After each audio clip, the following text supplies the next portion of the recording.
దీర్ఘకాలంగా అపరిష్కృతంగా ఉన్న భూ సమస్యలు, వివాదాల పరిష్కారమే అజెండాగా రెవెన్యూ సదస్సుల నిర్వహణకు కూటమి ప్రభుత్వం సిద్దమైంది. నేటి నుంచి వచ్చే నెల 8 వరకు 33 రోజుల పాటు సుమారు 17,564 గ్రామాల్లో సదస్సులు జరగనున్నాయి. 2019 నాటికి ముందు భూముల రికార్డులు ఎలా ఉన్నాయి, ప్రస్తుతం ఎలా ఉన్నాయో పరిశీలిస్తారు. సదస్సుల్లో వచ్చే విజ్ఞాపనల్ని 45 రోజుల్లో పరిష్కరించాలని లక్ష్యంగా పెట్టుకున్నామంటున్న రెవెన్యూ శాఖ ప్రత్యేక ప్రధాన కార్యదర్శి ఆర్పి సిసోడియాతో ఈటీవీ ముఖాముఖి. రాష్ట్ర ప్రభుత్వం రెవెన్యూ సదస్సులు నిర్వహించబోతోంది. మనతో పాటు స్పెషల్ సెక్రటరీ రెవెన్యూ ఆర్పి సిసోడియా గారు ఉన్నారు. సార్ నమస్తే అండి. ప్రధానంగా ఈ సదస్సుల్లో ఏ అంశాల మీద దృష్టి సారించబోతున్నారు? ఇప్పుడు రెవెన్యూ అంశాలు ఏంటంటే మెయిన్గా 2 రకాల ల్యాండ్స్ ఉంటాయి, government lands, private lands. Government lands వచ్చేటప్పటికి వీళ్ళకి మేము ఇన్స్ట్రక్షన్స్ ఏమి ఇచ్చామంటే గవర్నమెంట్ ల్యాండ్స్ వెరిఫై చేయాలి. చాలా వరకు గవర్నమెంట్ ల్యాండ్స్ ఎన్క్రోచ్మెంట్ కింద ఉండొచ్చు, గ్రాబ్ అయి ఉండొచ్చు, రస్తా పొరంబోగ్ మీద పొలాలు వచ్చి ఉండొచ్చు, కాలువ పొరంబోగ్ మీద కప్పిసి ఇదంతా వాళ్ళకి ఫీల్డ్లో పోయి చూడమన్నాం. గవర్నమెంట్ ల్యాండ్స్ డీటెయిల్స్ వాళ్ళకి ఉన్న విలేజ్ రికార్డ్ నుంచి చూసుకుని ఇది కరెక్ట్గా ఉన్నాయని చూస్తారు. ప్రైవేట్ ల్యాండ్స్ వచ్చేసరికి చాలా రకాల సమస్యలు, గ్రీవెన్సెస్ మాకు వస్తున్నాయి. 15 జూన్ నుంచి ఇప్పటి వరకు 67,000 పీజీఆర్ఎస్ గ్రీవెన్సెస్ నమోదవడం జరిగింది. Almost 40% of the total grievances స్టేట్లో పీజీఆర్ఎస్లో వచ్చిన వాటిలో 40% ఓన్లీ రెవెన్యూ రిలేటెడ్. ఎలాంటి గ్రీవెన్సెస్? ఆర్ఓఆర్లో మార్పులు కావాలా, లేకపోతే ఆర్ఓఆర్ పట్టా కావాలా, ఆర్ఓఆర్ పాస్బుక్ కావాలి, లేకపోతే ల్యాండ్ గ్రాబ్ అయింది, మా ల్యాండ్ ఎవరో గ్రాబ్ చేశారు, డిమాండ్ ఫర్ హౌస్ సైట్స్. ఇది రూటీన్గా గ్రామంలోకి పోయి ఒక అనౌన్స్మెంట్ చేసేసి మేము వచ్చాము, మీరు రండి, పెటిషన్స్ ఇవ్వండి, పెటిషన్ మీద ఎక్నాలెడ్జ్మెంట్ ఇచ్చేసి ఎంక్వైరీ చేస్తామని చెప్పడం కాదు. బిజినెస్ మేనర్లో ఈ గ్రామం నుంచి ఈ ఫలానా ఆయన ఈ కంప్లైంట్ పెట్టాడు, పీజీఆర్ఎస్లో రిజిస్టర్ అయింది, ఎంఆర్ఓ గారు రిడ్రెస్ అని చూపిస్తున్నారు, అయ్యా నువ్వు పెట్టింది రిడ్రెస్ అయిందా లేదా, నువ్వు పాస్బుక్ అడిగావు, నీకు అందిందా లేదా, అంది ఉంటే అక్కడే దాన్ని కట్ చేయడం. మాకేం జరగలేదు కూడా అనొచ్చు చాలామంది. మీరు వెళ్ళారు, ఎంక్వైరీ ఎంఆర్ఓ గారు వచ్చారు, ఎంక్వైరీ చేసి వెళ్ళారు, మాకేం తెలియదు. అప్పుడు అడగాలి, ఏం చేయాలి? ఇప్పుడు ఈ ఇష్యూలో ఆ ఇష్యూని రిజాల్వ్ చేయాలి. ఆ గ్రామంలో వచ్చినటువంటి ల్యాండ్ గ్రాబింగ్ కంప్లైంట్స్ అన్నీ ఎంక్వైరీ చేయాలి, అక్కడే దాన్ని బొగట్టా తీసుకోవాలి. వచ్చినటువంటి కొత్త పెటిషన్స్కి ఒక ఎక్నాలెడ్జ్మెంట్ ఇచ్చి దాన్ని పీజీఆర్ఎస్లో నమోదు చేసి దాన్ని ఒక స్పెషల్ ట్రీట్మెంట్ ఇవ్వాలి. రీసర్వే గ్రామాల్లో జరిగినటువంటి గ్రామ సభలో 3 లక్షల దాకా కంప్లైంట్స్ వచ్చినాయి. మెయిన్ కంప్లైంట్స్ ఏంటంటే మాకు ఎక్స్టెంట్ తేడా పడింది, జాయింట్ ఎల్పిఎం ఇచ్చారు, మాకు ఇండివిజువల్ ఎల్పిఎం కావాలి. జాయింట్ని విడదీయడం అంటే దాంట్లో మళ్ళీ రీసర్వే ఇన్వాల్వ్ అయి ఉంటుంది. ఇద్దరు పట్టాదారులు ఒప్పుకుంటే అక్కడికక్కడ అగ్రిమెంట్ చేసేసి వాళ్ళు తాలూకా ఎక్స్టెంట్ మనం చేంజ్ చేసేయచ్చు. జనరల్లీ మీ సేవలో సర్వీస్ ఛార్జెస్ ఉంటాయి, లేకపోతే ఈవెన్ సబ్ డివిజన్ చేసేటప్పుడు ఎఫ్లైన్ పెటిషన్స్ కానీ ఏదైనా ఛార్జ్ ఉంటాయి. ఫీజ్ లేకుండా అన్ని సర్వీసెస్ అక్కడికక్కడే ఆన్ ద స్పాట్ చేయడం జరుగుతుంది. ఎక్కడైతే ల్యాండ్ డిస్ప్యూట్స్ ఉందో ఆ ల్యాండ్ డిస్ప్యూట్స్ ఆ గ్రామం వాళ్ళని అందరినీ కూర్చోబెట్టి, ఎందుకంటే మేము ఇంకొకటి ప్రజలకి ఏం చెప్పబోతున్నాం అంటే ప్రతి చిన్న దానికి కోర్టుకి వెళ్ళే వలన ఎవరికి ఏ ప్రయోజనం లేదు. సంవత్సరాల తరబడి కేసులు తిరుగుడు. అది బట్టు అక్కడ పంచాయత్ సర్పంచ్ ఉంటాడు, గ్రామ పెద్దలు ఉంటారు.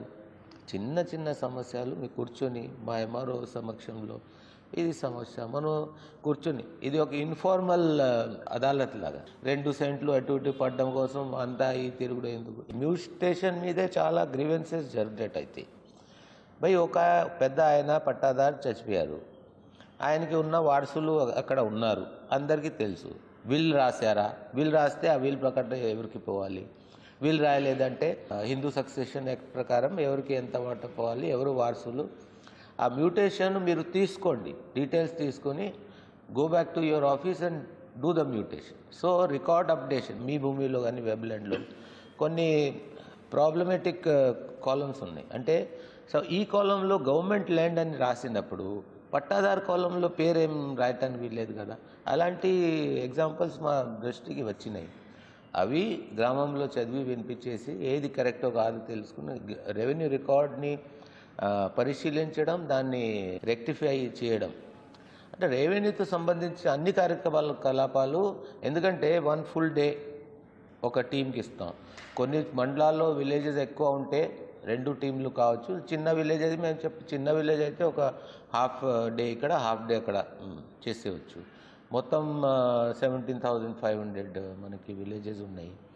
ఈ 33 రోజుల్లో ల్యాండ్ సంబంధించిన ఇష్యూస్ చాలా వరకు అవకతవకలు జరిగాయని, ఇళ్ల పట్టాల విషయంలో అవకతవకలు జరిగాయని ఫిర్యాదులు అంటే ఇప్పటి వరకు ఈ విషయంలో ఏమైనా కంప్లైంట్స్ ఇంతవరకు కంప్లైంట్స్ వస్తున్నాయి. కానీ ఇప్పుడు వరకు మా మొత్తం సిబ్బంది 13 లక్షలు ఫ్రీ హోల్డ్ చేసిన ల్యాండ్ ఎంక్వైరీ మీదే ఉన్నారు. 4,15,000 కరెక్ట్గా ఫ్రీ హోల్డ్ కాలేదని తేలింది. 7,800 acres అక్కడ కూడా ఇర్రెగ్యులర్ రిజిస్ట్రేషన్ జరిగిందని అని తేలింది. వీటి మీద ఫాలో అప్ యాక్షన్ తీసుకోవడం కాకుండా టైం ఉంటే, అవకాశం ఉంటే కొత్త వాటి మీద కూడా ఎంక్వైరీ చేసే వీలు ఉంటే అవి కూడా చేయడం జరుగుతుంది. అంటే ప్రతి రెవెన్యూ సదస్సులో ఒక టీంలో ఎంతమంది ఉంటారు? ఏ డిపార్ట్మెంట్ వాళ్ళు?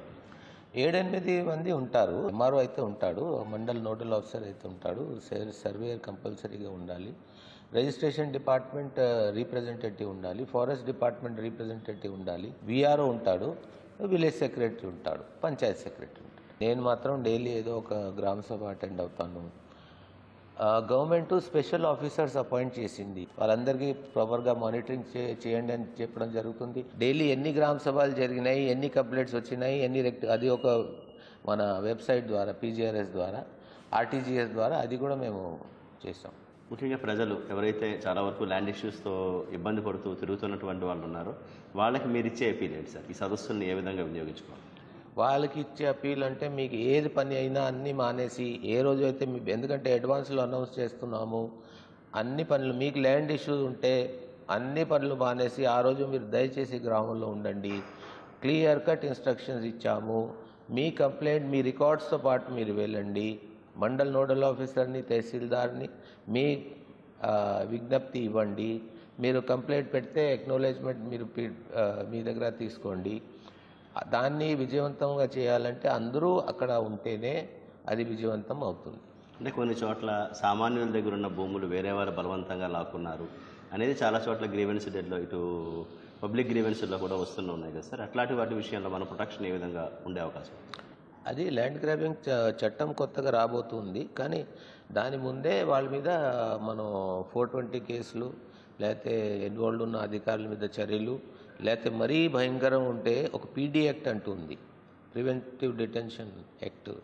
దాంట్లో land grabbing is a organised crime. దాంట్లో బుక్ చేయొచ్చు. 3 months ఏ ట్రయల్ లేకుండా జైల్లో పెట్టవచ్చు.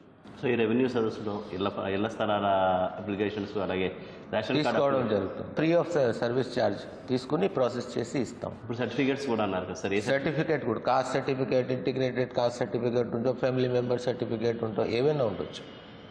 అన్ని సర్టిఫికేట్ గవర్నమెంట్ అది రెవెన్యూ డిపార్ట్మెంటే కదా ఇస్తుంది. సో మొత్తం ఈ 33 రోజులు రెవెన్యూ టీం అంతా ఈ ఫీల్డ్లో ఉన్న నేపథ్యంలో రెగ్యులర్ యాక్టివిటీకి ఏమైనా డిస్టర్బెన్స్ జరుగుతుంది? ఎసెన్షియల్ ప్రోటోకాల్ కానీ, వరదలు లేకపోతే ఆపత్తాలు విపదాలు కానీ, లా అండ్ ఆర్డర్ కానీ, ఇలాంటివి తప్ప మీరు ఇంకేది అటెండ్ చేయకుండా మొత్తం ఫోకస్ రెవెన్యూ సదస్సు మీద పెట్టాలి. ఎందుకంటే 6-7 సంవత్సరాల నుంచి జరగలేదు కాబట్టి బోల్డ్ ఇష్యూస్ వస్తాయి. కాబట్టి ఇది అంత పన్నీలు పక్కన పెట్టి దాని మీద ఫోకస్ చేయాలని చెప్పి. సార్ ఓవరాల్గా రాష్ట్ర వ్యాప్తంగా చాలా భూకంపాలు వచ్చాయి, దీని మీద ఎలా ఉంది కాదు? శ్వేతపత్రాలు ఉన్న వాటి మీద అన్నిటి మీద ఎంక్వైరీ జరిగింది. ఫ్రీ హోల్డ్ చేసిన భూమిలో ఎంక్వైరీ కంప్లీట్ అయింది. ఫ్రీ హోల్డ్ తర్వాత రిజిస్ట్రేషన్ అయిన భూముల మీద ఎంక్వైరీ కంప్లీట్ అయింది. కొన్ని ఇర్రెగ్యులర్ ఎలియనేషన్స్, శారదాపీఠం లాంటిది కేసులు క్యాన్సిల్ చేయడం జరిగింది. కొన్ని కోర్టు కేసులు ఉన్నటువంటి దసపల్లా భూములు, లేకపోతే హైగ్రీవా భూములు, లేకపోతే రామనాయుడు స్టూడియో భూములు, అవన్నీ కోర్టు కేసులు ఉండడం బట్టి వాటిని చూడంగా మేము పరిశీలిస్తున్నాం. రాయలసీమ సైడ్లో బాగా ల్యాండ్ గ్రాబింగ్ది కంప్లైంట్స్ వచ్చినాయి, దాని మీద ఎంక్వైరీ అయింది. ప్రకాశంలో మొన్న ఒక ఈ ఫోర్జరీ సంతకాలతో చేసి జనాలు పట్టుబడ్డారు, వాళ్ళ మీద యాక్షన్ మొదలైంది. పొంగునూరు కానీ అన్ని కేసులో దాని మీద ఎంక్వైరీ అని కంప్లీట్ అయింది.